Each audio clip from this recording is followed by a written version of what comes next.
સુરતમાં કચરાના ઢગલામાંથી 500ના દરની નોટો મળી આવી છે। જી હા, સળગેલી હાલતમાં મળી આવી છે 500ના દરની નોટો।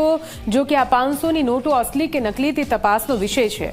કોઈએ કાળું નાણું સળગાવ્યાની ચર્ચા વ્યક્ત કરવામાં આવી રહી છે અને સળગેલી હાલતમાં મળી આવેલી આ નોટો સ્થાનિકોએ જોતાની સાથે પોલીસને જાણ કરી છે। પોલીસે પણ આ મામલે તપાસ હાથ ધરી છે। સળગેલી હાલતમાં 500ની જૂની નોટો મળી આવી છે।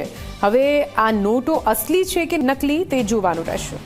આ કચરાનો ઢગલો છે, આપ જોઈ રહ્યા છો। કચરાના ઢગલામાં કોઈએ ઓરિજિનલ જે 500ની જે નોટ છે તે નોટ અહીં કચરામાં નાખી દીધી હતી। આ તમામ જે 500ની જે નોટ છે તે નોટ બળેલી હાલતમાં જોવા મળી રહી છે। ખાસ કરીને નાગસેનનગર વિસ્તારની સીધી આ ઘટના છે, જ્યાં ખાસ કરીને કચરો વીણવા આવનાર જે શખ્સ છે તે શખ્સની નજર આ 500ની નોટ ઉપર પડી હતી અને ત્યારબાદ આ તમામ જે નોટો છે તે નોટો બળીને ખાક થઈ ગઈ છે। કોણ ફેંકી ગયું છે, શા માટે ફેંકી ગયું છે તે અંગે હાલ અનેક સવાલ હાલ ઊભા થઈ રહ્યો છે। પાંડેસરા પોલીસની ટીમ પણ અહીં ઘટના સ્થળે પહોંચી જશે અને ખાસ કરીને આ જે 500ની જે ચલની નોટ છે તે કોને અને ક્યારે ફેંકી છે તે અંગે તપાસનો વિષય છે। પરંતુ આ તમામ જે ચલની નોટ છે તે ઓરિજિનલ હોવાનું સામે આવ્યું છે અને કોઈ અજાણ્યા શખ્સ દ્વારા આ જે નોટો છે તે સળગાવીને ત્યારબાદ આ જે કચરાનો જે ઢગલો છે તે ઢગલામાં ફેંકી દેવામાં આવી છે। તમામ લોકો હાલ અહીં ઊભા રહ્યા છે। કુતૂહલ જોવા મળી રહ્યું છે।